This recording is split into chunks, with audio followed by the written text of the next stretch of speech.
Hello, merry Christmas to all. ഈ ഒരു voice ആരും സ്കിപ്പ് ചെയ്യരുത്. ഞാൻ കുറച്ചൊരു എക്സ്ക്യൂസ് പറയാൻ വന്നതാണ്. സത്യം പറഞ്ഞാൽ എക്സ്ക്യൂസ് തന്നെയെന്ന് പറയാം. കുറേയായി ഞാൻ വീഡിയോ ഇട്ടിട്ടെന്നറിയാം. അതിനൊരുപാട് റീസൺസ് ഉണ്ടായിരുന്നു. ഒന്നാമത് ഞാൻ പക്ക ബിസി ആയിരുന്നു. ഓരോ കാരണങ്ങളായിട്ട് നല്ല തിരക്കിലായിരുന്നു. അപ്പോൾ അതൊക്കെ കാരണമാണ് വീഡിയോസ് ഇടാൻ ഇതായത്. പക്ഷെ ഞാൻ എപ്പിസോഡ് എന്തായാലും ഈ രണ്ടും സ്റ്റോറിയും ഫുള്ളാക്കും എന്ന് ഞാൻ ആദ്യം ഉറപ്പിച്ചതായിരുന്നു. ഞാൻ ആദ്യം വിചാരിച്ചു ഇത് ഫുള്ളാക്കാൻ എന്നെ കൊണ്ട് പറ്റില്ലായിരിക്കും, കംപ്ലീറ്റ് ചെയ്ത് പോകാൻ എന്നെ കൊണ്ട് പറ്റില്ല എന്ന് വിചാരിച്ചായിരുന്നു. പക്ഷെ ഞാൻ എന്നാലും സമയം കിട്ടുന്ന സമയത്ത് കുറച്ചായിട്ട് എഡിറ്റ് ചെയ്ത് അങ്ങനെ പോയിരുന്നു. അതിൻ്റെ ഇടയിൽ എൻ്റെ ഫോണൊന്ന് എക്സ്ചേഞ്ച് ചെയ്യേണ്ടിരുന്നു. അപ്പോൾ ഫോട്ടോസും വീഡിയോസൊക്കെ കയ്യിൽ നിന്ന് പോയി. അപ്പോൾ എല്ലാം കൂടി തപ്പിപ്പിടിച്ചെടുക്കാനും കുറച്ച് ബുദ്ധിമുട്ടുണ്ട് വന്നു. അങ്ങനെയൊക്കെ ആയിട്ട് കുറേ പണി കിട്ടി. അതൊക്കെ കഴിഞ്ഞിട്ട് ഇപ്പോൾ ഞാൻ ഇപ്പോൾ ഈ മൺഡേ ഞാനത് അപ്ലോഡ് ചെയ്യാന്ന് വെച്ചിട്ട് കിൽ ദം വിത്ത് യുവർ സക്സസിൻ്റെയും അതേപോലെ തന്നെ യു ആർ മൈ ഏഞ്ചലിൻ്റെയും രണ്ടിൻ്റെയും ഓരോ എപ്പിസോഡ് വീതം ഞാൻ എഡിറ്റ് ചെയ്ത് വെച്ചതായിരുന്നു. ഒരു 1.5 മാസം എടുത്തിട്ടാണ് ഞാനത് ഒന്ന് കംപ്ലീറ്റ് ആക്കി എടുത്തത്. അങ്ങനെ എഡിറ്റ് ചെയ്ത് ഫുള്ളാക്കി വെച്ചതായിരുന്നു. ഞാൻ എന്നിട്ട് എൻ്റെ വീട്ടിലേക്ക് വരാൻ വേണ്ടിയിട്ട് വന്നതിന് ശേഷം ഞാൻ അപ്ലോഡ് ചെയ്യാമെന്ന് വിചാരിച്ചിട്ടായിരുന്നു ഞാൻ വെച്ചിരുന്നത്. നൈറ്റ് അപ്ലോഡ് ചെയ്യാമെന്ന് വിചാരിച്ചിട്ട്. പക്ഷെ വന്നിട്ട് ഞാൻ നോക്കിയപ്പോൾ സംഭവം കാണുന്നില്ലായിരുന്നു. രണ്ടും ഡിലീറ്റ് ആയി പോയിക്കണം. ഫോൺ ഹാങ് ആയപ്പോൾ ഡിലീറ്റ് ആയതാണ്. പക്ഷെ ഞാൻ റിക്കവർ ചെയ്തെടുക്കാൻ നോക്കി. ഞാൻ നൈറ്റൊക്കെ മാക്സിമം ശ്രമിച്ചു നോക്കി. റിക്കവർ ചെയ്ത് കിട്ടുകയാണെന്നുണ്ടെങ്കിൽ നൈറ്റെങ്കിലും അപ്ലോഡ് ചെയ്യാമെന്ന് വെച്ചിട്ട്. പക്ഷെ നടന്നില്ല. അപ്പോൾ എന്തായാലും ഞാൻ മൺഡേ അപ്ലോഡ് ചെയ്യാമെന്നും പറഞ്ഞിരുന്നു. അപ്പോൾ അത് കാരണം ഇന്നിപ്പോൾ ഞാൻ തട്ടിക്കൂട്ടിയിട്ടാണ്, ഇന്നലെ ഇന്നും കൂടി തട്ടിക്കൂട്ടിയിട്ടുള്ള ഒരു എപ്പിസോഡാണിത്. ഇതിൽ ഒരുപാട് മിസ്റ്റേക്സ് ഉണ്ടാവും, കുറച്ച് ലാഗ് ഉണ്ടാവും, ഒരു ഫ്ലാഷ് ബാക്ക് പോകുന്നുണ്ട്. അപ്പോൾ അതിൻ്റേതായിട്ടുള്ള ലാഗ് ഉണ്ടാവും. കാരണം ഞാനത് ലാഗ് ആവരുതെന്ന് വെച്ചിട്ട് അതിൻ്റേതായിട്ടുള്ള രീതിയിൽ എഡിറ്റ് ചെയ്തൊക്കെ വെച്ചിട്ടായിരുന്നു. അതിൻ്റെതായ ഭയങ്കര സങ്കടമുണ്ട്. ആ ഒരു ഫ്ലാഷ് ബാക്ക് ഞാൻ അങ്ങനെയല്ലായിരുന്നു ഉദ്ദേശിച്ചിരുന്നത്. പക്ഷേ കയ്യിൽ നിന്ന് പോയി, എല്ലാം പോയി. അതുകൊണ്ട് ഞാൻ പറഞ്ഞിട്ട് കാര്യമില്ല. ഞാൻ എഡിറ്റ് ചെയ്യുന്നില്ല, അത് ഡിലീറ്റ് ആയി പോയപ്പോൾ പിന്നെ ഞാൻ ഇപ്പം തന്നെ ചെയ്യുന്നില്ല വിചാരിച്ചിരുന്നു. പിന്നെ വിചാരിച്ചു ഓക്കെ കുഴപ്പമില്ല, എങ്ങനെയെങ്കിലും തട്ടിക്കൂട്ടിയിട്ട് ഈ ഒരു എപ്പിസോഡ് ചെയ്യാമെന്ന്. ഈ കിൽ ദം വിത്ത് യുവർ സക്സസിൻ്റെ ഈ ഒരു എപ്പിസോഡ് എന്ന് പറഞ്ഞാൽ കുറച്ചൊരു ഇമ്പോർട്ടൻ്റ് ആയിട്ടുള്ളൊരു എപ്പിസോഡ് തന്നെയാണ്. ഇനി 2 എപ്പിസോഡും കൂടി ഇതിലുണ്ടാവുക. ചിലപ്പോൾ ഞാനത് ഒന്നായിട്ട് ചെയ്യും, അല്ലാന്നുണ്ടെങ്കിൽ 2ആക്കി ചെയ്യും. നോക്കട്ടെ. ഇനിയും ഇതേപോലെ തന്നെ ഒന്നാക്കി ചെയ്തിട്ട് ഇതേപോലെ ഹാങ് ആവുകയാണെന്നുണ്ടെങ്കിൽ കയ്യിൽ നിന്ന് ഡിലീറ്റ് ആയി പോയാൽ ബുദ്ധിമുട്ടാണോ എന്നുള്ളൊരു ഇതുണ്ട്. ആ റിസ്ക് എടുക്കണമെന്ന് വിചാരിച്ചിട്ട് ചിലപ്പോൾ ഞാൻ 2ആക്കിയിട്ട് തന്നെ ചെയ്യും. എന്തായാലും ഈ ഒരു എപ്പിസോഡ് നിങ്ങൾ ഇങ്ങനെ ക്ഷമിക്കുക. കാരണം മൊത്തം തട്ടിക്കൂട്ടാണെന്ന് എനിക്കറിയാം. അതേപോലെ വോയിസിൽ നല്ല നോയ്സ് ഉണ്ടാവും, ബാക്ക്ഗ്രൗണ്ടിൽ നല്ല നോയ്സ് ഉണ്ടാവും. അതൊന്ന് ക്ഷമിക്കുക, വേറെ നിവൃത്തിയില്ലാത്തതുകൊണ്ടാണ്. പെട്ടെന്ന് വെച്ചിട്ടാണ് ഒക്കെ ഇതാക്കിയത്. ഇപ്പോഴും ഞാൻ ഈ റെക്കോർഡ് ചെയ്യുന്ന വീഡിയോയിൽ നിങ്ങൾക്ക് വോയിസ് ബാക്ക്ഗ്രൗണ്ടിൽ കേൾക്കാൻ പറ്റും. അപ്പോൾ അങ്ങനത്തെ കുറച്ച് ബുദ്ധിമുട്ടാണ്. രാത്രിയൊക്കെ ഇരുന്നിട്ടാണ് ഞാൻ വോയിസൊക്കെ റെക്കോർഡ് ചെയ്തിട്ടുള്ളത്. എന്തായാലും നിങ്ങളിത് വെച്ച് ക്ഷമിക്കുക. എന്തായാലും മിസ്റ്റേക്സ് ഒക്കെ ഉണ്ടെന്നുണ്ടെങ്കിൽ കമൻറ്റിൽ പറഞ്ഞാൽ മതി, കുഴപ്പമൊന്നുമില്ല. ഓക്കെ, അപ്പോൾ നിങ്ങൾ പോയി കണ്ടോ.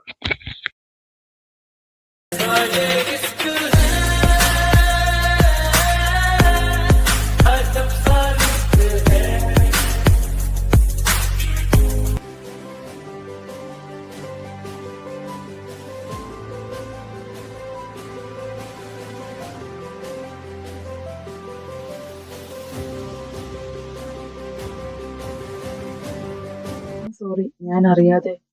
എനിക്ക് ഉറങ്ങുമ്പോൾ പില്ലോ കെട്ടിപ്പിടിച്ച് കിടക്കുന്ന ഒരു ശീലമുണ്ട്. ഞാൻ കരുതി പില്ലോ ആണെന്ന്. അതാ. I am sorry, I am really sorry. Hey, it's okay, panic ആവണ്ട. നീ പോയി ഫ്രഷ് ആവാൻ നോക്ക്, അല്ലെ കോളേജിൽ പോകാൻ ലേറ്റ് ആവും.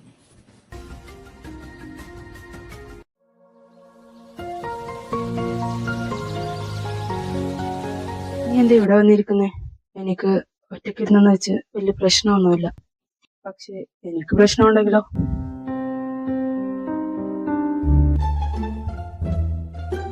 നീ എന്താടാ ഇവിടെ? ഇന്നു മുതൽ എന്റെ സീറ്റ് ഇവിടെയോ? ഓ, എന്നാ പിന്നെ ഞാനും. ഹായ്, ഞാൻ മാത്യു. ലിയോ. ഓ, ഇതെന്ത് സാധന? ഇന്നലെ എന്തായിരുന്നു ഹോസ്റ്റല്? അവന്മാരെ ഇന്നലെ നീ എടുത്ത് കുടഞ്ഞെന്ന് പറഞ്ഞു. നിനക്ക് എന്തിന്റെ കേടായിരുന്നു? ഓ, അത് ഞാൻ പണ്ടേ അവന്മാർക്കിട്ട് നോങ്ങി വെച്ചതായിരുന്നു. അതങ്ങ് കൊടുത്തന്നേ ഉള്ളൂ. അതെ, എനിക്ക് ക്ലാസ് ശ്രദ്ധിക്കണം. സോ പ്ലീസ് ഒന്നും മിണ്ടാതിരിക്കും. ഓ, ഞാൻ അപ്പോഴേ പറഞ്ഞില്ലേ ഇവന് ഭയങ്കര ഷോഫാണ്. അവൻ പറഞ്ഞത് കേട്ടില്ല, അവനക്ക് ക്ലാസ് ശ്രദ്ധിക്കണം. നീ മിണ്ടാതിരുന്നേ. അല്ല, നിനക്ക് തലക്ക് വല്ല അടിയേറ്റു? ഇനി നീ മിണ്ടിയ നിന്റെ തലക്കിട്ടായിരിക്കും അടിയേറ്റു.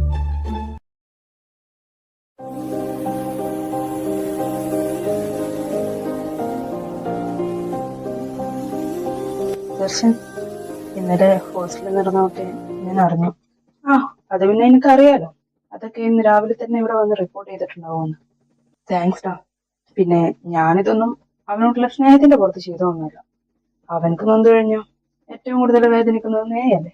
അപ്പൊ പിന്നെ വെറുതെ നീ ഇതാലോചിച്ച് ടെൻഷൻ അടിക്കണ്ടെന്ന് വിചാരിച്ചു. നീ എന്തിന്റെ പേരിൽ ചെയ്താലും ഒരുപാട് നന്ദിയുണ്ടടാ.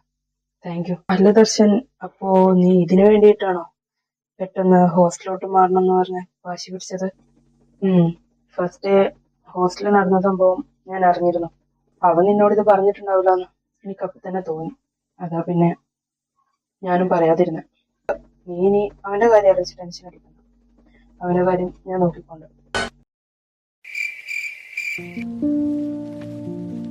എന്തായാലും ദർശന കാരണം ഇങ്ങനെ ഒരു ഉപകാരം ഉണ്ടായി. അവൻ കട്ടക്ക് നിന്ന് വാശി പിടിച്ച കാരണം ഇപ്പൊ ഹോസ്റ്റലിൽ നിന്ന് പഠിക്കാനായി. ആ നശിച്ച വീട്ടിൽ നിന്ന് ഇങ്ങോട്ട് മാറിയപ്പോ തന്നെ എന്തൊരാശ്വാസം എന്നറിയും. അല്ലടാ ഹെൻറി, എന്തോ പെട്ടെന്ന് വെച്ച് ദർശൻ ഇങ്ങനൊരു തീരുമാനം എടുത്തേ? വീട്ടിലെന്തെങ്കിലും ഇഷ്യൂസ് ഉണ്ടായോ? വീട്ടിലങ്ങനെ ഇഷ്യൂസ് ഒന്നും ഉണ്ടായിട്ടില്ല. എനിക്കും ഒരു ഡൗട്ട് ഉണ്ടായിരുന്നു, എന്തിനാവൻ പെട്ടെന്ന് വെച്ച് ഇങ്ങനൊരു ഡിസിഷൻ എടുത്തു. പക്ഷേ ഇന്നത് ക്ലിയർ ആയി. അവൻ ലിയോയെ ഫസ്റ്റ് ഡേ ഹോസ്റ്റലിൽ വെച്ച് 2-3 പേര് റാഗ് ചെയ്തിരുന്നു. അതവൻ അറിഞ്ഞിരുന്നു. അതിന്റെ ബേസിലാണ് അവൻ അങ്ങനെ ഒരു ഡിസിഷൻ എടുത്തത്. ഇപ്പോ ലിയോ ദർശന്റെ കൂടെയാണ്. ഇനി എന്തായാലും അവന്റെ കാര്യം ആലോചിച്ച് എനിക്ക് ടെൻഷനില്ല. ഇനി ദർശൻ നോക്കിക്കോളാം അവന്റെ കാര്യമെന്നാണ് എന്നോട് പറഞ്ഞത്. പക്ഷെ എങ്കിലും അവൻ എങ്ങനെ ഇങ്ങനെ മാറിയെന്നാണ് എനിക്ക്. ലിയോയെ കണ്ണെടുത്താൽ കണ്ടുകൂടായിരുന്നു ദർശൻ. പിന്നെ ഇത്ര പെട്ടെന്ന് സെന്റിമെന്റ്സിന്റെ പേരിലായപ്പോഴും അവൻ എങ്ങനെ മാറുമെന്ന് എനിക്ക് തോന്നുന്നു. Something fishy. എന്ത് ഫിഷി? ഒന്നുമല്ല. എന്തായാലും ഇനി ലിയോയുടെ കാര്യം ആലോചിച്ച് നമ്മൾ ടെൻഷൻ അടിക്കണ്ടല്ലോ. ദർശൻ നോക്കിക്കോളാം എന്ന് പറഞ്ഞ സ്ഥിതിക്ക് ഇനി നമുക്ക് അതിന്റെ കാര്യത്തിൽ പേടി വേണ്ട.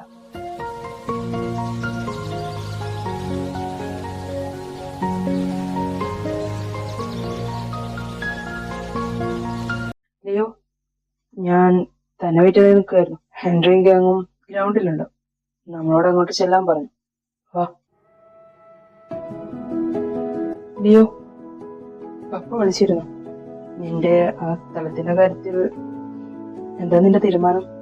അത് കൊടുക്കണ്ടെന്ന് തന്നെയാ പപ്പയും പറയുന്നത്. ഞാനും ഇപ്പൊ വിചാരിക്കുന്നത് കൊടുക്കണ്ടെന്ന് തന്നെയാ. ഇനിയിപ്പോ എനിക്ക് പാർട്ട് ടൈം ആയിട്ടൊരു ജോലി ഉണ്ടല്ലോ, അത് വെച്ചിട്ട് പപ്പയുടെ കാര്യമൊക്കെ അതിലങ്ങ് പോയിക്കോളും. പിന്നെ അതെന്റെ പപ്പയുടെ മമ്മയുടെ സുഹൃത്തുമായിരുന്നു. അത് നഷ്ടപ്പെടുത്തി കളയാൻ എനിക്കും തോന്നുന്നില്ല. അപ്പത്തെ ആ സാഹചര്യത്തിൽ അതില്ലാതെ വേറൊരു മാർഗമാണ് എന്റെ മുന്നിൽ ഉണ്ടായിരുന്നില്ല. പക്ഷേ ഇനിയിപ്പോ അത് കൊടുക്കുന്നില്ല. ഇപ്പഴാ നിന്റെ മൈൻഡ് ഒന്ന് ക്ലിയർ ആയി. ഇപ്പൊ നീ എടുത്ത തീരുമാനം ഇതാണ് ബെസ്റ്റ്. ഇങ്ങനെ എല്ലാ കാര്യത്തിലും പോസിറ്റീവായി മാത്രം ചെയ്യും. ബാക്കിയൊക്കെ നമുക്ക് വരുന്നെടുത്ത് വെച്ചു. എങ്ങനെ മൈൻഡ് ക്ലിയർ ആവാതിരിക്കും? അവന്റെ സോൾമേറ്റ് ഞാനില്ലേ ഇപ്പൊ അവന്റെ കൂടെ. ഇനിയിപ്പോ അവന് ഫുൾ ഓൺ പോസിറ്റീവായി മാത്രം ചെയ്യും. അല്ലേ രവി? ആ, സോൾമേറ്റ്സ് കൂടെ ഉണ്ടാകുമ്പോൾ മാത്രമല്ല, സോൾമേറ്റ്സ് രണ്ടും കൂടി ഒന്നിച്ചപ്പോ തന്നെ എന്താ ഒരു വൈബ്. ഇതുവരെ ഹെൻറിയുടെ മുഖത്ത് കാണാത്ത ഹാപ്പിനെസ് ഇപ്പൊ അവന്റെ മുഖത്ത്. നിങ്ങൾ തമ്മിൽ ഇത്രക്ക് വലിയ കൂട്ടാണോ? കൂട്ടാണോന്നോ? അവരുടെ രണ്ടുപേരുടെ ഇടയിലേക്ക് മറ്റൊരാള് വരാൻ പോലും അവർ സമ്മതിക്കില്ല. അത്രക്ക് വലിയ ചങ്കും കാരണവും അല്ലേ? പിന്നെ നീ പറഞ്ഞത് ശരിയാ, ഹെൻറിക്ക് പല ഭാവവ്യത്യാസങ്ങളും ഇപ്പൊ വരുന്നുണ്ട്. ഇതുവരെ ഇല്ലാത്ത ധൈര്യമാണ് ഇപ്പൊ അവൾക്ക്. അതൊക്കെ ഞാൻ കണ്ടുകൊണ്ടിരിക്കല്ലേ. അപ്പോ എല്ലാം സെറ്റ്. എന്നാ പിന്നെ നാളെ നമുക്കൊരു ഔട്ടിങ്ങിന് പോയല്ലോ. നാളെ എന്തായാലും സൺഡേ അല്ലേ? നിങ്ങൾ വിട്ടോ? എനിക്കെന്തായാലും വരാൻ പറ്റില്ല. എനിക്ക് നാളെ വർക്കുണ്ട്. ആടാ, എനിക്കും വരാൻ പറ്റില്ല. എനിക്കും ഒരു ഇമ്പോർട്ടന്റ് കാര്യമുണ്ട്. അല്ല ഹെൻറി, എന്താ നിനക്ക് ഇത്ര ഇമ്പോർട്ടന്റ് ആയിട്ടുള്ള കാര്യം? ആ, എന്തായാലും അത് വിട്. എന്താ ദർശ നിന്റെ അഭിപ്രായം? ഇനി നിനക്ക് വല്ല പ്രോഗ്രാമും?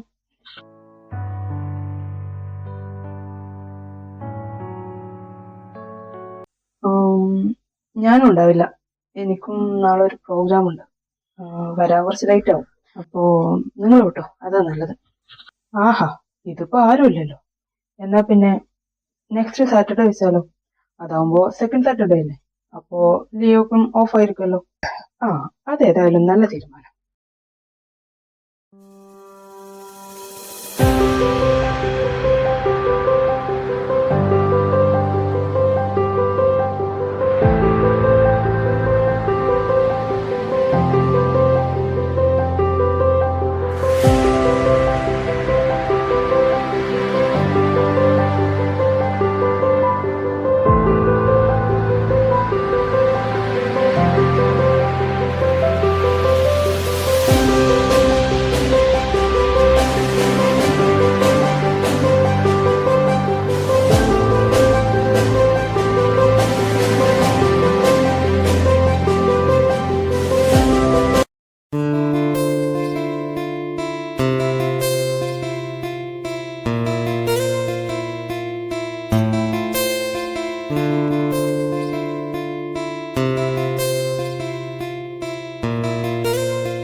അപ്പൊ ഇതായിരുന്നു നിന്റെ ഇമ്പോർട്ടന്റ് കാര്യം. ഞാനിവിടെ ഇതിന്റെ കൂടെ പാർട്ട് ടൈം ജോബിന് കയറി. അല്ല, നിനക്കിപ്പോ പാർട്ട് ടൈം ജോബിന്റെ ആവശ്യം എന്താ? അത് നീ ഇന്നലെ കേട്ടതല്ലേ, ഇവന്റെ പ്രോപ്പർട്ടിയുടെ കാര്യം. അപ്പോ ഇനി അത് കൊടുക്കുന്നില്ല എന്ന് വെച്ച സ്ഥിതിക്ക് ഇനിയിപ്പോ പപ്പയുടെ കാര്യം ഒക്കെ കൂടി നോക്കാൻ എന്തായാലും ഇവനെ കൊണ്ട് ഒറ്റയ്ക്ക് കൂട്ടിയാൽ കൂടില്ല. അതുകൊണ്ട് ഞാനും കൂടി ഹെൽപ്പ് ചെയ്യാന്ന് കരുതി. പിന്നെ ഇവന്റെ പപ്പ എന്ന് പറഞ്ഞത് എനിക്ക് എന്റെയും പപ്പയല്ലേ. പിന്നെ ഇത് വീട്ടിലറിയണ്ട. അറിയാലോ, വീട്ടിൽ അറിഞ്ഞു കഴിഞ്ഞാൽ എന്താ അവസ്ഥ എന്നുള്ളത്. അല്ല, നീ എന്താ ഇപ്പൊ ഇവിടെ? ഞാൻ ഈ വഴി വന്നപ്പോ ചുമ്മാ ഇങ്ങ് കയറിയെന്നേ ഉള്ളൂ. ഇവനെവിടെ വർക്ക് ചെയ്യുന്നതെന്ന് ഇവൻ ആദ്യമേ പറഞ്ഞിരുന്നു. അപ്പോ എന്തായാലും ഇനി ഹോസ്റ്റലിലോട്ടല്ലേ പോവാ, അപ്പോ ഒരുമിച്ച് പോവാന്ന് കരുതി.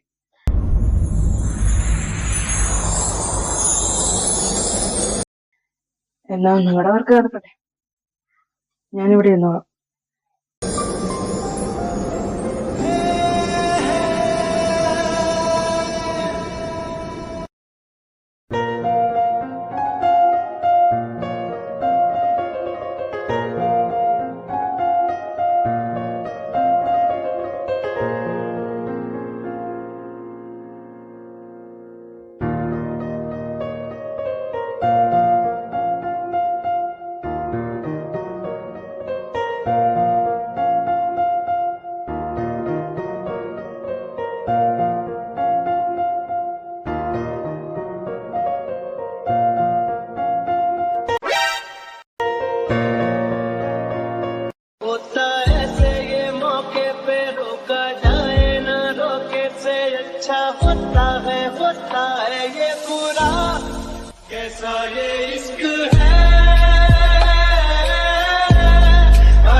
ഞാൻ ലേറ്റ് ആയില്ലല്ലോ?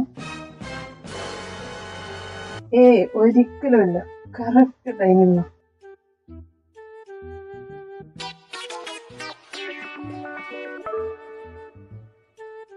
അല്ല, നീ എന്താ ഇവിടെ? ഞാൻ ചുമ്മാ ഇതിലെ പോയപ്പോ ചായ കുടിച്ച് പോവാന്ന് വെച്ച് കയറിയതാ. അല്ല, നീ എന്താ ഇവിടെ? നിനക്ക് എങ്ങനെ അറിയാം ഇവരിവിടെ വർക്ക് ചെയ്യുന്നതെന്ന്? അത് പിന്നെ അത് ലിയോ എന്നോട് ആദ്യം തന്നെ പറഞ്ഞിരുന്നു അവനിവിടെ വർക്ക് ചെയ്യുന്നത്. അപ്പം പിന്നെ ഞാൻ ഈ വഴി വന്നപ്പോൾ അവനെയും കൂട്ടിയിട്ട് പോവാന്ന് കരുതി. നീ ഫുഡ് കഴിച്ചോ? കഴിക്കാൻ പോവാ. എന്നാ വാ, നമുക്ക് ഒരുമിച്ച് കഴിക്കാം. അത് വേണ്ട, ഞാൻ മെസ്സിൽ പോയി കഴിച്ചോളാം. ഇത് ഞാൻ നിനക്ക് കൂടി വേണ്ടി ഓർഡർ ചെയ്തതാ. പിന്നെ മെസ്സിലെ ഫുഡ് കൊള്ളത്തില്ല. ഇനി മുതൽ മെസ്സിൽ പോയിട്ട് നീ ഭക്ഷണം കഴിക്കണ്ട, അതങ്ങ് നിർത്തിയേക്കും. അത് പിന്നെ അത് വേണ്ട. ഇനി ഇങ്ങോട്ടൊന്നും പറയാൻ നിൽക്കണ്ട. ഇനി മുതൽ നീ എന്റെ കൂടെ ഇരുന്ന് ഭക്ഷണം കഴിച്ചാൽ മതി. വാ, ഇരിക്കാം.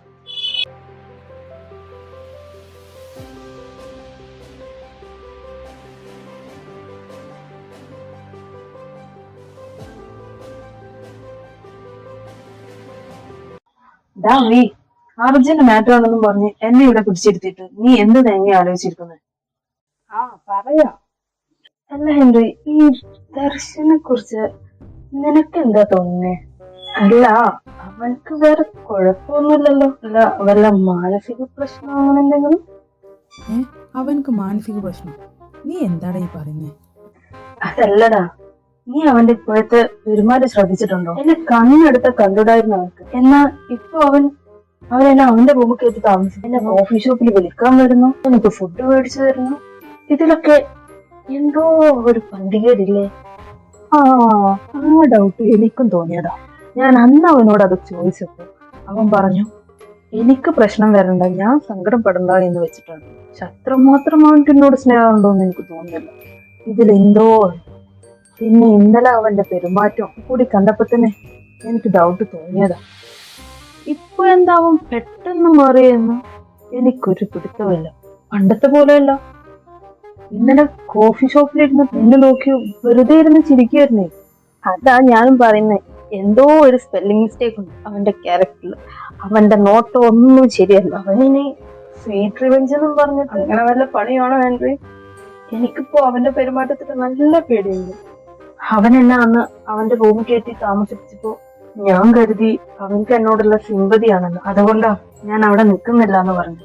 പിന്നെ നിന്റെ ഒരൊറ്റ വാശി കാരണം ഞാൻ അവന്റെ കൂടെ തന്നെ നിൽക്കാമെന്ന് വിചാരിച്ചു. അത് പിന്നെ അവന്റെ കൂടെ അല്ലാതെ സേഫായിട്ട് നിന്നെ നിർത്താൻ എനിക്ക് വേറെ ഒരു സ്ഥലമില്ലായിരുന്നു. അതാ പിന്നെ അവന്റെ കൂടെ ആകുമ്പോ എനിക്ക് ഉറപ്പാണ് നീ സേഫ് ആണെന്നുള്ളത്. അതുകൊണ്ടാണ് ഞാൻ നിന്നോട് അവിടെ തന്നെ നിൽക്കാൻ പറഞ്ഞു. പിന്നെ നീ പറയുന്ന സിമ്പതിയുടെ കാര്യം, അതെ, അവൻ ഡേവിഡിന്റെ മകനും. എന്റെ പപ്പ മരിച്ചിട്ട് ഞാൻ മാസങ്ങളോളം റൂമിന്റെ ഉള്ളിൽ ഇരുന്നിട്ടും എന്നെ ഒന്ന് ആശ്വസിപ്പിക്കാൻ പോലും ആ വഴി വരാത്തവനാ. അവനാ നിന്നോട് സിമ്പതി കാട്ടാൻ വരുന്നത്. പക്ഷെ എന്നാലും ഇത്രയും നാളത്തെ എന്റെ ഒരു പരിചയം വെച്ചിട്ട് അവൻ അവന്റെ പപ്പയുടെ പോലെയൊന്നുമല്ല. ഉള്ളിന്റെ ഉള്ളിൽ അവനൊരു പാവമാണ്. പക്ഷെ അങ്കിളിന്റെ ശിക്ഷണത്തിൽ വളർന്നത് കാരണം സ്നേഹം പ്രകടിപ്പിക്കാൻ അവൻക്കറിയില്ല. നിന്നോടിപ്പോ കാണിക്കുന്ന കെയറിംഗ് ഒക്കെ അവൻ പണ്ട് നിന്നോട് ചെയ്തതിന്റെ കുറ്റബോധം കൊണ്ടായിരിക്കും. കൂടുതലൊന്നും നീ ഇപ്പൊ ചിന്തിക്കണ്ട. അങ്ങനെ വിചാരിക്കാല്ലേ. എന്തായാലും ഇന്ന് വൈകിട്ട് പോകുമ്പോ ഒരു പില്ലോ മേടിച്ചിട്ട് വേണം പോകാൻ. അതെന്താ, നിനക്ക് റൂമിൽ പില്ലോ ഇല്ലേ? പില്ലോ ഒക്കെ ഉണ്ട്. എന്റെ അടുത്ത് ഇപ്പൊ ഒന്നേ ഉള്ളൂ. ഒന്ന് ആ കായ് അന്ന് അത് വലിച്ചു കയറിയിരുന്നു. ഇപ്പൊ എന്റെ അടുത്ത് ഒരു പില്ലോ ഉള്ളൂ. പിന്നെ നിനക്കറിയാലോ, എനിക്ക് എന്തേലും കെട്ടിപ്പിടിച്ച് കിടന്നാലേ ഉറങ്ങാൻ പറ്റുള്ളൂ. അതെനിക്കറിയാം. അല്ല, അപ്പൊ നീ ഇത്രയും ദിവസം മര്യാദക്ക് ഉറങ്ങിയില്ലേ? അല്ലടാ, ഞാൻ നന്നായി ഇറങ്ങി. എന്നാ പിന്നെന്താ പ്രശ്നം? നിനക്ക് കെട്ടിപ്പിടിക്കാതെ തന്നെ ഉറങ്ങാൻ പറ്റുന്നുണ്ടോ? നിനക്ക് അതങ്ങ് ശീലിക്കുന്നതല്ലേ നല്ലത്. അല്ലടാ, ഞാൻ കെട്ടിപ്പിടിച്ച് തന്നെയാ കിടന്നുറങ്ങിയിരുന്നത്. പില്ലോക്ക് പകരം ദർശനയാണെന്ന് മാത്രം. എന്ത്? നീ ദർശന കെട്ടിപ്പിടിച്ചാണോ കിടന്നേ? Oh my God. അവൻ അറിയാത്തത് നിന്റെ ഭാഗ്യം. ഞാൻ പോലും അവനെ കൂടുതലായി തൊടുന്നതും പിടിക്കുന്നതൊന്നും അവൻക്ക് ഇഷ്ടമല്ല. എടാ, ഒന്ന് മെല്ലെ പറ. എടാ, അത് ഉറങ്ങുന്നത് വരെ ഞാൻ മാക്സിമം എന്നെ തന്നെ കൺട്രോൾ ചെയ്തിട്ടാ ഞാൻ കിടക്കുന്നത്. പക്ഷെ എങ്ങനെയാന്നറിയില്ല, രാവിലെ എണീക്കുമ്പോ എന്റെ തല അവന്റെ നെഞ്ചിലായിരിക്കും. അവൻ എങ്ങാനും ഇത് അറിഞ്ഞെങ്കിൽ നിന്നെ പിന്നെ എടുക്കാനുണ്ടാവില്ല. അവിടെയാണ് ഞാൻ നേരത്തെ പറഞ്ഞതുപോലെ അവൻക്ക് എന്തോ കാര്യമായിട്ട് പറ്റിയിട്ടുണ്ടെന്ന് പറഞ്ഞത്. എടാ, ഞാൻ അങ്ങനെ കിടക്കുന്നതൊക്കെ അവൻക്ക് അറിയാം. ഫസ്റ്റ് ഡേ ഞാനൊന്ന് പാനിക്കായി. അവൻ എന്ത് വിചാരിക്കും, എന്നെ ഗെറ്റ് ഔട്ട് അടിക്കും എന്നൊക്കെ വിചാരിച്ചു. അവൻ കൂളായിട്ട് എന്നെ കംഫർട്ട് ചെയ്തിട്ട് ഒരു കുഴപ്പമില്ല എന്ന് പറഞ്ഞിട്ട് എണീറ്റ് പോയി. ഇന്ന് രാവിലെ സെയിം സിറ്റുവേഷൻ തന്നെയായിരുന്നു. അതുകൊണ്ട് അവൻ എന്തേലും പറയുമോ എന്ന് കരുതി ഞാൻ കണ്ണടച്ച് തന്നെ കിടന്നു. ഒന്നും പറഞ്ഞില്ല എന്ന് മാത്രമല്ല, അവൻ എന്നെ ഉണർത്താതെ മെല്ലെ എണീറ്റ് എന്റെ അടുത്ത് തലയിണയും വെച്ച് തന്നെ ഇപ്പോഴും പതുപ്പിച്ച് എന്നിട്ടാവും പോയത്. എവിടെയോ എന്തോ ഒരു തകരാറ്. എടാ, ഞാൻ ഇത്രയൊക്കെ പറഞ്ഞിട്ട് നീ എന്താ ഒന്നും പറയാത്തെ? എനിക്ക് ഇതൊക്കെ ഒന്ന് പ്രോസസ് ചെയ്യാൻ കുറച്ച് സമയം വേണം. എടാ, നീ സ്വപ്നം കണ്ടോന്നല്ലല്ലോ? ദർശൻ ഇങ്ങനെയൊക്കെ അൺബിലീവബിൾ. അപ്പൊ എന്റെ കാര്യം ഒന്ന് ആലോചിച്ച് നോക്കാം. അപ്പൊ ഒരാളെ വിചാരിച്ചിട്ടാ കോളേജിലുള്ളവരൊക്കെ എന്റെ മെക്കെട്ട് കയറുമ്പോ മിണ്ടാതെ ക്ഷമിച്ചു നിൽക്കുന്നത്. ഇതിപ്പോ ഈ BL സീരീസ് ഒക്കെ പോലെ അവന്റെ മുന്നിൽ ഞാനൊരു ബേബി ബോയ് ടൈപ്പ് ആടാ.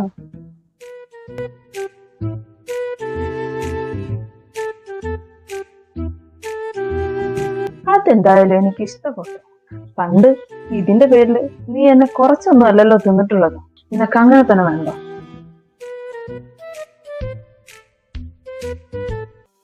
അത് പറഞ്ഞപ്പോഴാ ഞാൻ മറ്റൊരു കാര്യം ചോദിക്കണമെന്ന് വിചാരിച്ചതായിരുന്നു. എന്ത് കാര്യം? നീ നിന്റെ പാർട്ണറെ കണ്ടെത്തിയല്ലേ? നിന്നെ കണ്ടാന്ന് തന്നെ ഞാൻ അതിനെ കുറിച്ച് പറയാമെന്ന് കരുതിയതാ. പക്ഷെ നിന്റെ അപ്പോഴത്തെ അവസ്ഥ കണ്ടപ്പോ ഞാൻ അതൊക്കെ അങ്ങ് മറന്നു. പിന്നെ ഒരു സാഹചര്യം കിട്ടിയില്ല, അതാ. ഇതാണ് അതിനുള്ള സാഹചര്യം. എന്നാ പറഞ്ഞു, do you find your perfect partner? Yes. പക്ഷെ നിനക്ക് തന്ന വാക്ക് ഞാൻ തെറ്റിച്ചിട്ടില്ല. ആളോട് ഇതുവരെയായിട്ടും ഞാൻ എന്റെ ഇഷ്ടം പറഞ്ഞിട്ടില്ല. ഞാൻ നിനക്ക് വാക്ക് തന്നതായിരുന്നില്ലേ, നീ ഓക്കെ പറഞ്ഞാൽ മാത്രമേ ഞാൻ അയാളോട് ഓക്കെ പറയുള്ളൂ എന്നുള്ളത്. എന്നാ ഞാൻ ഓക്കെ പറഞ്ഞിരിക്കും. നീ പോയി പ്രപ്പോസ് ചെയ്യും. അതിന് ആളാരാന്നറിയാതെ നീ എങ്ങനെ ഓക്കെ പറയും? അതിനാര് പറഞ്ഞു എനിക്ക് ആളറിയില്ലാന്ന്? എനിക്കാളറിയാലോ. നമ്മുടെ ശ്യാമല്ലേ ആള്. അതുകൊണ്ടാ ഞാൻ പറഞ്ഞ് എനിക്ക് 100 വട്ടം സമ്മതമാണെന്ന്. അതെങ്ങനെ മനസ്സിലായി? അത് ഇന്നലെ കോഫി ഷോപ്പിൽ വെച്ച് നിങ്ങളുടെ പമ്മലും പരിങ്ങളൊക്കെ കണ്ടപ്പോ തന്നെ എനിക്ക് കാര്യം മനസ്സിലായി. ഓ, അങ്ങനെ. ആടാ, ഇന്നലെ ഞാൻ അവനോട് അങ്ങോട്ട് വരാൻ പറഞ്ഞു. അവനാ പറഞ്ഞ് അവന്റെ മുന്നിൽ വെച്ച് തന്നെ നിന്നോട് എല്ലാ കാര്യങ്ങളും ഞാൻ പറയണമെന്ന്. പക്ഷെ നീ പ്രപ്പോസ് ചെയ്യുന്നതിന് മുന്നേ എനിക്ക് ശ്യാമിനെ ഒന്ന് കണ്ട് സംസാരിക്കണം. എന്റെ ഈ സോൾമേറ്റിനെ അവൻ പൊന്നുപോലെ നോക്കുക എന്നുള്ളത് എനിക്കറിയാം. എന്നാലും എനിക്കത് അവന്റെ വായിൽ തന്നെ കേൾക്കാം. നിന്റെ പപ്പ എന്നെ ഏൽപ്പിച്ച കാര്യമാണ്. ലിയോ, ഹെൻറി പറഞ്ഞു നിനക്ക് എന്തോ എന്നോട് സംസാരിക്കാനുണ്ടെന്ന്. ശ്യാം, ഞാൻ എന്നെ കുറിച്ച് പറയാൻ പോകുന്നതെന്നുള്ളത് നിനക്ക് ഓൾറെഡി അറിയാവുന്ന കാര്യമായിരിക്കും. ഹെൻറി അവൻ എനിക്ക് എന്റെ ഫ്രണ്ട് എന്നതിലുപരി എനിക്ക് അവനെല്ലാമാ. എന്റെ സോൾമേറ്റാ. അവൻ സങ്കടപ്പെട്ട് കാണുന്നത് എനിക്കിഷ്ടമല്ല. അവൻ പറഞ്ഞു കാണുമല്ലോ, ഞാൻ സമ്മതം പറഞ്ഞാൽ മാത്രമേ അവനൊരാള് അവന്റെ ലൈഫിലേക്ക് സ്വീകരിക്കൂ എന്നുള്ളത്. അതിനെ നീ തെറ്റായ രീതിയിൽ എടുക്കണ്ട. കാരണം ഞാൻ സ്ട്രൈറ്റ് ആയിട്ട് തന്നെ കാര്യം പറയാം. അവനക്ക് ഒരു റിലേഷൻഷിപ്പ് ഉണ്ടായിരുന്നു. റിലേഷൻഷിപ്പ് ഉണ്ടായെന്നുള്ള കാര്യം നിന്നോട് അവൻ പറഞ്ഞിട്ടുണ്ടെന്ന് നിന്നോട് പറഞ്ഞിരുന്നു. അയാൾ അവനെ ശരിക്കും യൂസ് ചെയ്യായിരുന്നു. പക്ഷെ അതിവനക്ക് മനസ്സിലായതുമില്ല. ഹെൻറിക്ക് അവനെ ഇഷ്ടമാണെന്ന് അറിഞ്ഞപ്പോ പിന്നീടൊന്നും ഞാൻ അവനെ കുറിച്ച് അന്വേഷിക്കാനും നിന്നില്ല. എല്ലാം അറിഞ്ഞത് വളരെ വൈകിയായിരുന്നു. അങ്ങനെ ഒരു സിറ്റുവേഷൻ ഇനി അവന്റെ ലൈഫിൽ വരാൻ പാടില്ല എന്ന് വിചാരിച്ചിട്ടാ ഇനി അവൻ ആരോട് ഓക്കെ പറയുകയാണെന്നുണ്ടെങ്കിൽ അത് ഞാൻ ഓക്കെ ആണെന്നുണ്ടെങ്കിൽ മാത്രമേ പറയാൻ പാടുള്ളൂ എന്നോട് ആദ്യമേ വാൺ ചെയ്തത്. ഇനി ഒരു വട്ടം കൂടി അവന്റെ ലൈഫിൽ ഇങ്ങനൊന്നും വരാൻ ഞാൻ സമ്മതിക്കില്ല. അതുകൊണ്ടാ. നിന്നെ എനിക്കറിയാം, നീ അവനെ നല്ല രീതിയിൽ നോക്കുമെന്നും അറിയാം. പക്ഷെ എങ്കിലും എനിക്കത് നിന്റെ വായിൽ തന്നെ കേട്ടറിയാനുള്ള ആഗ്രഹം. ഞാൻ നിന്നോട് ഇതെല്ലാം പറയുന്നത് അവനെ സങ്കടപ്പെടുത്തരുത്. ഫാമിലി ബാക്ക്ഗ്രൗണ്ടും സിറ്റുവേഷൻസും എല്ലാം നിന്നോട് അവൻ പറഞ്ഞിട്ടുണ്ടെന്ന് എനിക്കറിയാം. എന്ത് സാഹചര്യം വന്നാലും കൈവിടരുത് പ്ലീസ്. ഇല്ല, ശരിക്കും അവനെ എനിക്ക് ഇഷ്ടമായിട്ട് തന്നെയോ. അവന്റെ പാസ്റ്റ് എനിക്ക് അറിയില്ലായിരുന്നു. അവനക്ക് ഒരു റിലേഷൻഷിപ്പ് ഉണ്ടായിരുന്നു എന്നുള്ളത് അവൻ പറഞ്ഞിരുന്നു. പക്ഷെ അതിനെക്കുറിച്ച് കൂടുതലൊന്നും ഞാൻ പിന്നീട് ചോദിച്ചിട്ടില്ല. അവനെ ഞാൻ സ്നേഹിക്കുന്നത് ആത്മാർത്ഥമായിട്ട് തന്നെയാണ്. എന്ത് സാഹചര്യം വന്നാലും ഞാൻ അവനെ കൈവിടില്ല. പിന്നെ അവന്റെ ഫാമിലി ബാക്ക്ഗ്രൗണ്ടും കാര്യങ്ങളൊക്കെ അവൻ എന്നോട് പറഞ്ഞിട്ടുണ്ടായിരുന്നു. അതൊന്നും എനിക്കൊരു പ്രശ്നമല്ല. അവൻ എന്റെ കൂടെ ഉള്ളിടത്തോളം കാലം അവനെ ഞാൻ കരയിപ്പിക്കില്ല. അവനോട് ഞാൻ ഇഷ്ടം പറഞ്ഞപ്പോ അവൻ ഒറ്റ കാര്യമേ പറഞ്ഞു, എന്റെ സോൾമേറ്റ് ഓക്കെ പറഞ്ഞാൽ മാത്രമേ അവൻ ഓക്കെ പറയുള്ളൂ. പക്ഷെ അവനെ റിജക്ട് ചെയ്തില്ല. അപ്പോഴേ എനിക്ക് മനസ്സിലായി അവൻക്ക് ഇഷ്ടമുണ്ടെന്ന്. അന്ന് എനിക്ക് മനസ്സിലായി അവനക്ക് നീ ആരാണെന്നുള്ളത്. എന്തായാലും എന്റെ സോൾമേറ്റിനെ ഞാനായിട്ട് സങ്കടപ്പെടുത്തില്ല. ഇത് ഞാൻ തരുന്ന വാക്കാണ്.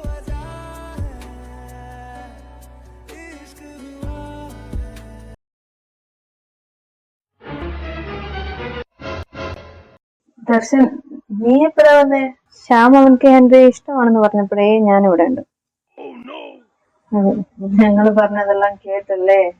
കേട്ടു. അപ്പൊ ഇന്നലെ ശ്യാം അവിടെ വന്നത് ഇത് നിന്നോട് പറയാനായിരുന്നല്ലേ? അത് പിന്നെ ദർശ, ഞാൻ ഊഹിച്ചായിരുന്നു. ദർശ, നീ പ്രശ്നമൊന്നും ഉണ്ടാക്കരുത്. എന്തിന്? ഞാനെന്തിന് പ്രശ്നം ഉണ്ടാക്കണം? ഇത് അവൻ്റെ ലൈഫല്ലേ. അവൻക്ക് ഇഷ്ടമുള്ള ആളെ സ്നേഹിക്കുന്നതിന് എനിക്കെന്താ പ്രശ്നം? നീ വന്നേ, ലേറ്റായി.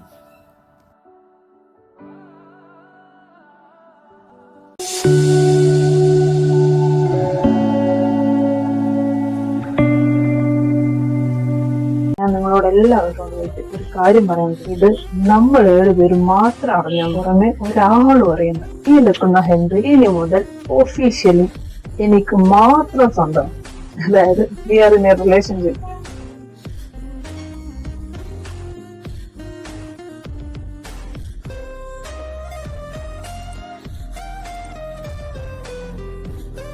ഇതൊക്കെ എപ്പോ? എടാ ഇത്ര ഷോക്ക് ആവേണ്ട കാര്യമൊന്നുമില്ല. ഇവനെ കണ്ടപ്പോഴേ എനിക്കൊരു സ്പാർക്ക് അടിച്ചതാണ്. പക്ഷേ അപ്പോൾ കൺഫേം അല്ലാത്ത കാരണം ഞാൻ പറഞ്ഞു. പിന്നെ കുറച്ച് കഴിഞ്ഞ് നൈസായിട്ട് ഞാനൊന്ന് പ്രൊപ്പോസ് ചെയ്തിരുന്നു. പക്ഷേ അവൻ അക്സെപ്റ്റും ചെയ്തില്ല, റിജക്റ്റും ചെയ്തില്ല. അവനൊന്നും മാത്രമേ പറഞ്ഞുള്ളൂ, ലിയോ സമ്മതിക്കാതെ അവൻ ആരെയും അവൻ്റെ ലൈഫിലേക്ക് കൂട്ടില്ല. അതുകൊണ്ട് ഇത്രയും നാൾ വെയിറ്റ് ലിസ്റ്റില്ല. ഇപ്പോൾ ലിയോ ഓക്കെ പറഞ്ഞു, അപ്പോൾ അവനും ഓക്കെ പറഞ്ഞു. അത്ര തന്നെ.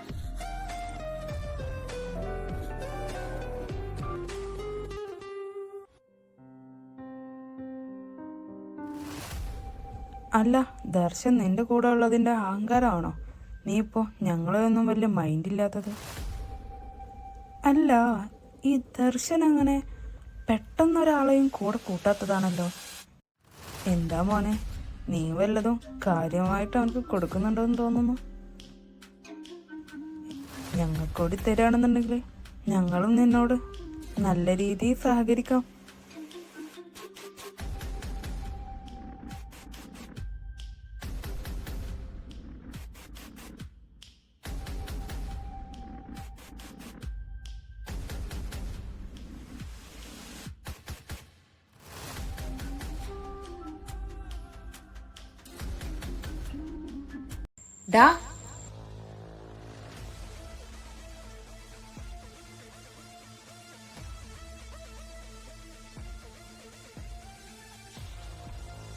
ഡാ പ്രിൻസി, വാ പോകാം.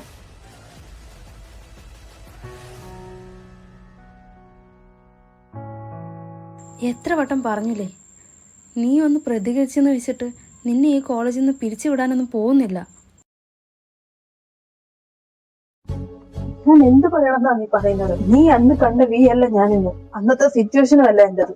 അന്ന് എന്റെ കൂടെ എന്തിനും ഏതിനും ഏത് സാഹചര്യത്തിലും എന്റെ അച്ഛനും അമ്മയും കൂടെ ഉണ്ടായിരുന്നു. പക്ഷെ ഇന്ന് ഇന്ന് ഇന്ന് എന്റെ അമ്മ എന്റെ കൂടെ ഇല്ല. നിന്റെ മമ്മയെ നിന്നെ വിട്ടു പോയിട്ടുള്ളൂ. നിന്റെ പപ്പ നിന്റെ കൂടെ ഉണ്ട്, ഹെൻറി ഉണ്ട് കൂടെ, പിന്നെ ഞാനില്ലേ നിന്റെ കൂടെ. എനിക്കൊരു പ്രശ്നത്തിലും കയറി ഇടപെടണ്ട. എനിക്കിപ്പോ വേണ്ടത് നന്നായി പഠിച്ച് നല്ലൊരു ജോലി നേടുക എന്നുള്ളതാണ്. പിന്നെ അതിന്റെ കൂടെ തന്നെ എന്റെ പപ്പയെ നോക്കുക എന്നുള്ളതാണ്. അതിന്റെ ഇടയിൽ ഇങ്ങനെയുള്ള പ്രശ്നങ്ങളൊന്നും ചെന്ന് ചാടാൻ എനിക്ക് താല്പര്യമില്ല. പ്ലീസ്, ഇനി അഥവാ അവരെന്നെ എന്ത് വേണമെങ്കിലും ചെയ്താലും അതിൽ കയറി ഇടപെടരുത്. നീ അന്ന് ഇടപെട്ട കാരണമോ ഇനി ഇത്രയൊക്കെ സംഭവിച്ചത്. നിനക്ക് അങ്ങനെയാണോ തോന്നിയേ? നിന്നെ ഇങ്ങനെ സങ്കടപ്പെട്ട് കാണാൻ എനിക്ക് കഴിയില്ലല്ലോ, അതുകൊണ്ടാ പറയുന്നേ. വേദനയില്ലാത്ത ഈ കെയറിംഗ് ഒക്കെ നിനക്ക് എപ്പോ മുതൽ വന്നു? എന്റെ അമ്മ മരിച്ചെന്ന് കേട്ടപ്പോഴോ, അതോ ദയവ് ചെയ്ത് എനിക്ക് ഇങ്ങനെ ഒരു സിമ്പതിയുടെ ആവശ്യമില്ല. എനിക്കാരും വേണ്ട. എനിക്ക് എന്റെ ഹെൻറിയുണ്ട് കൂടെ, അത് മതി. പ്ലീസ്, ദയവ് ചെയ്ത് ഇനി എന്റെ കാര്യത്തിൽ ഇടപെടരുത്. സഹതാപത്തിന്റെ പേരിലോ? എടാ കോപ്പൻ, നിന്നെ എനിക്ക് ശരിക്കും ഇഷ്ടമായിട്ടാ. നീയെന്ന് വെച്ചാൽ എനിക്ക് പ്രാന്ത. അതുകൊണ്ട് തന്നെയാ നീ സങ്കടപ്പെടുന്നത് പോലും എനിക്ക് താങ്ങാൻ കഴിയാത്തത്.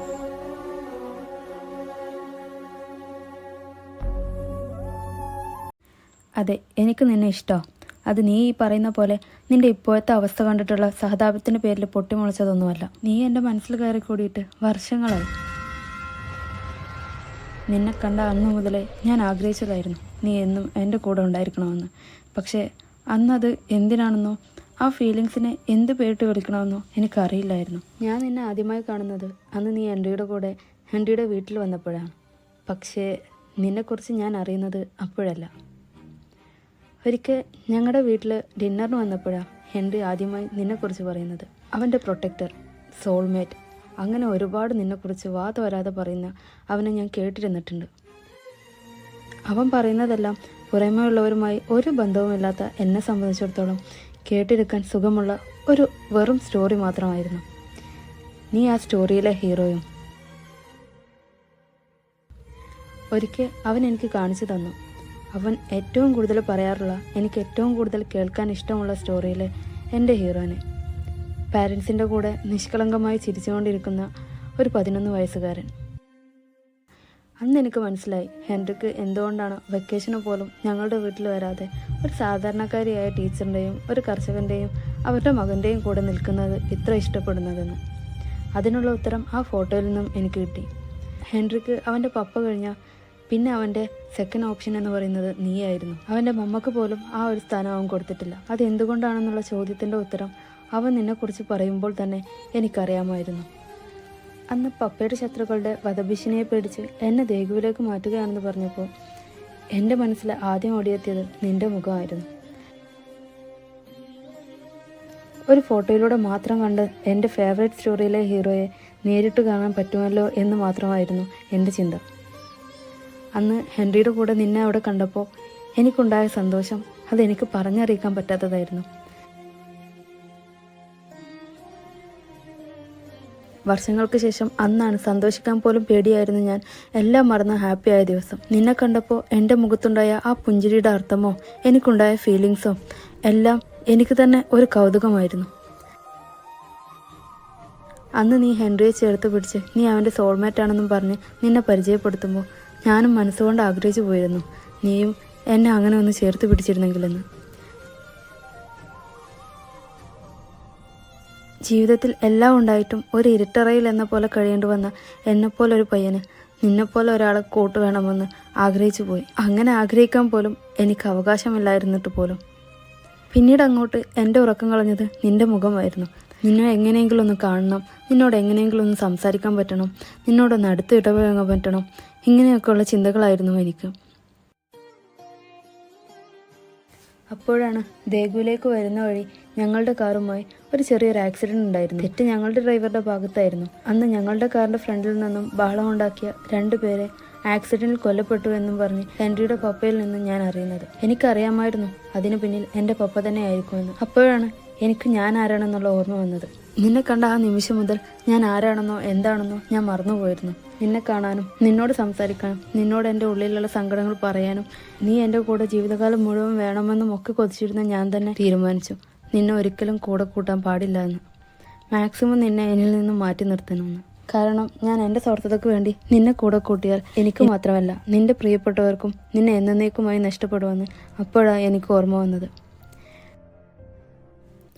നിങ്ങളൊക്കെ എന്താ കരുതിയേ ഞാൻ ഈ കാണിക്കുന്ന അകൽച്ചയും ദേഷ്യവുമെല്ലാം എൻ്റെ പപ്പയുടെ പണത്തിൻ്റെ അഹങ്കാരമാണെന്നോ? എന്നാൽ നിങ്ങൾക്ക് തെറ്റി. പുറമേ ഉള്ളവരോടൊന്ന് സംസാരിക്കാൻ പോലും എനിക്ക് അവകാശമില്ലായിരുന്നു. എനിക്കും ആഗ്രഹമുണ്ടായിരുന്നു നിങ്ങളെയൊക്കെ പോലെ ഒരു നോർമൽ ലൈഫ്, ചിരിച്ചും കളിച്ചും കൂടെ കുറേ ഫ്രണ്ട്സും ഒക്കെ ഉള്ള ഒരു കുട്ടിക്കാലവും എല്ലാം. പക്ഷേ അതൊക്കെ എനിക്ക് വെറും സ്വപ്നം കാണാൻ മാത്രമുള്ളതായിരുന്നു. നടക്കാൻ തുടങ്ങിയ പ്രായം മുതലേ ചിരിക്കാൻ മറന്നുപോയവനാണ് ഞാൻ. പപ്പയുടെ ബിസിനസ് സാമ്രാജ്യം മൊത്തം ഭാവിയിൽ നോക്കി നടത്താനുള്ള പിൻഗാമിയായതുകൊണ്ട് അതിനുള്ള ട്രെയിനിങ് ആയിരുന്നു. ബീച്ചിനും പാർക്കിനും പകരം പപ്പ എന്നെ വെക്കേഷന് കൊണ്ടുപോയിരുന്നത് ബിസിനസ് മീറ്റിങ്ങിനായിരുന്നു.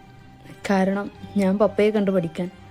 പപ്പ പറയുന്നതെല്ലാം അനുസരിക്കുക എന്നല്ലാതെ എനിക്ക് മറ്റൊരു ഓപ്ഷൻ ഇല്ലായിരുന്നു. അന്ന് എന്നെ സംരക്ഷിക്കാൻ നിൻ്റെ അമ്മയെപ്പോലെ ഒരു മമ്മി എനിക്കുണ്ടായിരുന്നില്ല. പപ്പയെ പേടിച്ച് സ്വന്തം മകൻ്റെ സന്തോഷവും സ്വപ്നങ്ങളും പോലും എൻ്റെ അമ്മ നോക്കിയില്ല. പതിയെ പതിയെ എൻ്റെ ലോകം ഞാനും 4 മാസം മാത്രം പ്രായമുള്ള എൻ്റെ ടോമി എന്ന പട്ടിക്കുട്ടിയുമായി ചുരുങ്ങി. പിന്നീട് അവനായിരുന്നു എൻ്റെ എല്ലാം. സ്നേഹം എന്താണെന്ന് പോലും അറിയാത്ത എനിക്ക് അത് മനസ്സിലാക്കി തന്നത് അവനായിരുന്നു. സ്വന്തം പാരൻസിൻ്റെ അടുത്തു നിന്ന് കിട്ടാത്ത പരിഗണനയും സ്നേഹവും ആ മിണ്ടാപ്രാണിയിൽ നിന്നും എനിക്ക് കിട്ടി. ഒരിക്കലും കളിപ്പാട്ടം പോലും വെച്ച് തരാത്ത എൻ്റെ കയ്യിൽ പപ്പ ആദ്യമായി ഒരു ഗണ്ണ് വെച്ച് തന്നു. എയിം ചെയ്തത് എൻ്റെ ടോമിയെയും.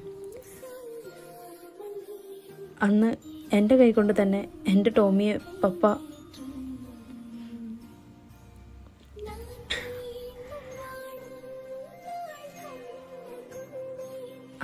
പറഞ്ഞത് ഒരു ബെസ്റ്റ് ബിസിനസ് മാന് ഒരിക്കലും ഒരു വീക്ക്നെസ്സും ഒരു ഇമോഷൻസും ഉണ്ടാവാൻ പാടില്ല എന്നാണ്. അത് ശത്രുക്കൾ മുതലെടുക്കുമെന്ന്. അന്ന് മുതൽ എനിക്ക് പേടിയായിരുന്നു മറ്റുള്ളവരോട് അടുക്കാൻ. അന്ന് എനിക്ക് തോന്നിയിരുന്നത് എൻ്റെ വീക്ക്നെസ്സാണ് നീ എന്നാണ്. സോ അതുകൊണ്ടാണ് ഞാൻ നിന്നെ എന്നിൽ നിന്നും ഒരുപാട് അകറ്റി നിർത്തിയത്. അല്ലെങ്കിൽ എൻ്റെ ഓരോ മൊമെൻറ്റും എത്ര അകലെ നിന്നായാലും വാച്ച് ചെയ്തുകൊണ്ടിരിക്കുന്ന പപ്പ ഇത് വല്ലതും അറിഞ്ഞു പിന്നീട് എന്താ സംഭവിക്കുക എന്നുള്ളത് എനിക്ക് ചിന്തിക്കാൻ പോലും കഴിയാത്തതായിരുന്നു. അതുകൊണ്ടാണ് പലപ്പോഴും എന്നോട് കൂട്ടുകൂടാൻ നീ വന്നപ്പോഴൊക്കെ ഉള്ളിലൊരായിരം സങ്കടത്തോടെ നിന്നെ ഞാൻ മാറ്റി നിർത്തിയത്. നിന്റെ ഓരോ കുസൃതികളും ചിരിയും എല്ലാം ഞാൻ ദൂരെ നിന്നും ആസ്വദിക്കുന്നുണ്ടായിരുന്നു. ദൂരെ നിന്നെങ്കിലും നിന്നെ ഒന്ന് കണ്ടാൽ മാത്രം മതിയായിരുന്നു എനിക്ക്. പക്ഷേ എല്ലാം മാറിയത് പെട്ടെന്നായിരുന്നു. അങ്കിളുടെ മരണത്തോടെ വീട്ടിലേക്ക് തിരിച്ചു വന്ന എനിക്ക് അത് വലിയൊരു ഷോക്കായിരുന്നു. ദേഗിൽ നിന്നും വന്ന ശേഷം ഹെൻറിയുടെയും അവസ്ഥ മോശമായിരുന്നു. അവൻ്റെ പപ്പയുടെ മരണവും അതിൻ്റെ കൂടെ നിന്നെക്കൂടി അവനക്ക് പിരിയേണ്ടി വന്നതും അവൻ്റെ സങ്കടം എനിക്ക് മനസ്സിലാക്കാൻ പറ്റുമായിരുന്നു. പക്ഷേ നിന്നോടൊന്നും മര്യാദക്ക് സംസാരിക്കുക പോലും ചെയ്യാത്ത എനിക്ക് നിന്നെ ഒരു നോക്ക് കാണാതെയുള്ള എൻ്റെ ഓരോ ദിവസവും എനിക്ക് എന്നെ തന്നെ നഷ്ടപ്പെടുമായിരുന്നു. അപ്പോഴാണ് എനിക്ക് മനസ്സിലായത് നീ എനിക്ക് എത്രമാത്രം സ്പെഷ്യലാണെന്നുള്ളത്. നീ ഒരിക്കലും എൻ്റെ വീക്ക്നെസ് അല്ലായിരുന്നു എന്ന്, മറിച്ച് എനിക്ക് ജീവിക്കാനുള്ള ഇൻസ്പിറേഷൻ നീയായിരുന്നു എന്നുള്ളത്, എൻ്റെ സ്ട്രെങ്ത്ത് നീയായിരുന്നു എന്നുള്ളത്, എൻ്റെ ജീവിതമേ നീയായിരുന്നു എന്നുള്ളത്. അന്ന് ഞാൻ തീരുമാനിച്ചു ആർക്കു വേണ്ടിയും നിന്നെ നഷ്ടപ്പെടുത്താൻ എനിക്ക് കഴിയില്ല എന്ന്. പപ്പയെ പേടിച്ച് ഇനിയും നിന്നിൽ നിന്ന് ഓടിയൊടിക്കാൻ എനിക്ക് പറ്റില്ല എന്നുള്ളത്. അന്ന് ആ ഉറച്ച തീരുമാനം ഞാൻ എടുത്തപ്പോൾ ഒന്നേ എനിക്കുണ്ടായിരുന്നുള്ളൂ, എന്നും നീ എൻ്റെ കൂടെ ഉണ്ടാവണമെന്ന്, എന്ത് വില കൊടുത്തും നിന്നെ പ്രൊട്ടക്റ്റ് ചെയ്യണമെന്ന്. ഞാൻ എതിർത്ത് നിൽക്കാൻ പോകുന്നത് ഡേവിഡ് എന്ന ദി ഗ്രേറ്റ് ഡേറ്റീസ് ബിസിനസ്സുകാരനായ എൻ്റെ സ്വന്തം പപ്പയാണെന്നുള്ള നല്ല ബോധമുള്ളത് കൊണ്ടാണ് ഞാൻ എന്നെ തന്നെ ട്രെയിൻ ചെയ്ത് തീർക്കാൻ നോക്കിയത്. ബോക്സിങ്, കരാട്ടെ, അങ്ങനെ എല്ലാം ഞാൻ പഠിച്ചു. അന്നും അതിനെല്ലാം എനിക്ക് സ്ട്രെങ്ത് തന്നത് നിന്റെ മുഖമായിരുന്നു. പക്ഷേ അപ്പോഴും ഹെൻറിയുടെ വീട്ടിലുണ്ടായിരുന്ന മേട് വഴി നിന്റെ കാര്യങ്ങളെല്ലാം ഞാൻ അറിയുന്നുണ്ടായിരുന്നു. അതിന് പകരമായി അവർക്ക് ഞാൻ ക്യാഷ് കൊടുത്തതുകൊണ്ടാവാം അവരത് ആരോടും പറഞ്ഞുമില്ല. അവർ വഴിയാണ് നിന്റെ മമ്മി മരിച്ച കാര്യം ഞാൻ അറിയുന്നത്. നിന്റെ അപ്പോഴത്തെ അവസ്ഥ എനിക്ക് ഊഹിക്കാമായിരുന്നു. നിന്നെ ഒന്ന് നേരിൽ കാണാതെ എനിക്ക് പിടിച്ചു നിൽക്കാൻ കഴിയില്ല എന്ന് എനിക്ക് ഉറപ്പായി. പക്ഷേ അതിനെനിക്ക് സാഹചര്യം ഒത്തു വന്നില്ല. ഒരിക്കൽ പപ്പയും അമ്മയും ബിസിനസ് ആവശ്യത്തിനായിട്ട് അബ്രോഡ് പോയപ്പോൾ ഞാൻ ബോക്സിംഗ് പ്രാക്ടീസിലാണ്, എന്നെ ആരും ശല്യം ചെയ്യണ്ട, ഫുഡ് വേണം ഞാൻ വന്ന് കഴിച്ചോളാം, അല്ലെങ്കിൽ എന്നെ വിളിക്കാൻ വരണ്ട എന്നും പറഞ്ഞ് റൂമിൽ കയറി ഞാൻ വാതിലടച്ച് ഞാൻ വീട്ടിൽ നിന്നും ചാടി നിന്നെ കാണാൻ വന്നു. പക്ഷേ അന്ന് എനിക്ക് നിന്നെ കാണാൻ കഴിഞ്ഞില്ല. നീയും നിന്റെ പപ്പയും അവിടുന്ന് താമസം മാറി എന്നറിഞ്ഞു. എങ്ങോട്ടാ പോയെന്ന് ഒരുപാട് അന്വേഷിച്ചു. പക്ഷേ നിരാശയായിരുന്നു ഫലം. എന്തെങ്കിലും ഒരിക്കൽ നിന്റെ കൂടെ ജീവിക്കുമെന്ന് വിശ്വസിച്ച് ജീവിക്കുന്ന എനിക്ക് ഇനി ഒരിക്കലും നിന്നെ കാണാൻ കഴിയില്ല എന്നോർത്തപ്പോൾ അന്ന് ഞാൻ അനുഭവിച്ച വേദന അതൊന്നും നിനക്ക് പറഞ്ഞാൽ മനസ്സിലാവില്ല. അങ്ങനെ കോളേജ് അഡ്മിഷൻ സമയത്താണ് നീ ഒരിക്കൽ ഹെൻറിയോട് നിന്റെ പാരൻസിന് നിന്നെ ഒരു ആക്ടറായി കാണാൻ ആഗ്രഹമുണ്ടെന്നും അത് നീ സാധിച്ചു കൊടുക്കും, സിയോളിലെ നമ്പർ 1 കോളേജായ ഈ കോളേജിൽ തന്നെ നീ ആക്ടിംഗ് കോഴ്സ് എടുത്ത് പഠിക്കാൻ പോകുന്നതൊക്കെ പറഞ്ഞത് എനിക്ക് ഓർമ്മ വന്നത്. അത് എനിക്കൊരു ചെറിയ പ്രതീക്ഷയായിരുന്നു. അതുകൊണ്ടാണ് പപ്പയുടെ ഷെയറുള്ള ഈ കോളേജിൽ ഒട്ടും ഇഷ്ടമില്ലാഞ്ഞിട്ട് പോലും അതും ബിസിനസ് എടുക്കാതെ acting and modelling field admission എടുത്തത്. അതിനിടയിൽ കോളേജിൽ ഹെൻറിയുടെ പ്രൊട്ടക്ഷനും ഞാൻ ഏറ്റെടുത്തു, അതും നിനക്ക് വേണ്ടി. നീ ഉറപ്പായും നിന്റെ പാരൻസിൻ്റെ ആഗ്രഹം സാധിച്ചു കൊടുക്കാൻ വേണ്ടി ഈ കോളേജിൽ ജോയിൻ ചെയ്യുമെന്ന് ഒരു ചെറിയ പ്രതീക്ഷ എനിക്കുണ്ടായിരുന്നു. പക്ഷേ അവിടെയും നിരാശയായിരുന്നു എൻ്റെ ഫലം. കോളേജ് സ്റ്റാർട്ട് ചെയ്ത് അഡ്മിഷൻ ക്ലോസ് ചെയ്തിട്ട് നിന്നെ കാണാൻ കഴിഞ്ഞില്ല എനിക്ക്. നിന്നെ അന്വേഷിക്കാൻ എന്നെക്കൊണ്ട് കഴിയുന്നതും ഞാൻ ശ്രമിച്ചു നോക്കി. പക്ഷേ നോ രക്ഷ. നിന്നെ അന്ന് ക്ലാസ്സിൽ കണ്ടപ്പോൾ ഞാൻ കരുതിയത് എൻ്റെ സ്വപ്നമായിരിക്കുമെന്നാണ്. അത്രക്കും എനിക്ക് വിശ്വസിക്കാൻ കഴിഞ്ഞിരുന്നില്ല. അന്നത് റിയലാണെന്നറിഞ്ഞപ്പോൾ എനിക്കുണ്ടായ ഫീൽ, നിന്നെ ഇത്രയും നാൾ കാണാതിരുന്നപ്പോഴുള്ള സങ്കടവും നിന്നെ പെട്ടെന്ന് കണ്ടപ്പോഴുള്ള സന്തോഷവും എന്തൊക്കെയോ എനിക്ക് പറഞ്ഞറിയിക്കാൻ പറ്റുന്നതായിരുന്നില്ല. പക്ഷേ ഞാൻ കണ്ടിട്ടുള്ള എനിക്കറിയാവുന്ന എൻ്റെ ലിയോ അല്ലായിരുന്നു ഞാൻ അന്ന് കണ്ടത്. ആളാകെ മാറിയിരുന്നു. പിന്നീട് ഹെൻറിയിൽ നിന്നാണ് നിന്റെ മാറ്റത്തിൻ്റെ കാരണം ഞാൻ മനസ്സിലാക്കിയത്. അപ്പോൾ ഞാൻ ഉറപ്പിച്ചു ഇനി ഒരു നിമിഷത്തേക്ക് പോലും നിന്നെ ഞാൻ തനിച്ചാക്കില്ലെന്ന്. അതുകൊണ്ടാണ് വാശി പിടിച്ച് ഹോസ്റ്റലിലോട്ട് താമസം മാറിയത്, നിന്നെ എൻ്റെ കൂടെ നിർത്തിയത്. ആദ്യം നിന്നെ ഒന്ന് ഓക്കെയാക്കി എടുക്കണം, പിന്നീട് പതിയെ എല്ലാം നിന്നോട് തുറന്നു പറയണമെന്ന് വിചാരിച്ച ഇത്രയും നാൾ ഞാനൊന്നും നിന്നോട് പറയാതിരുന്നത്.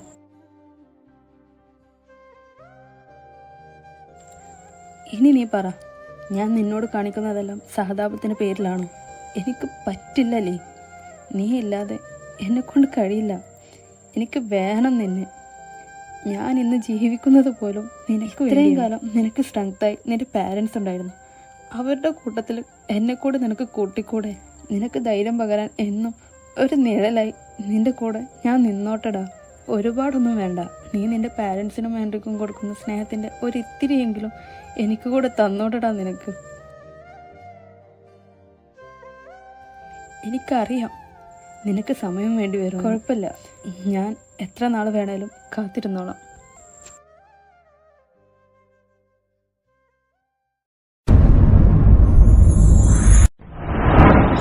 लेना लगे तो ദർശന,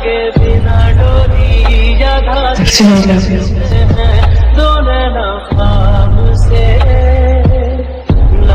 I need you.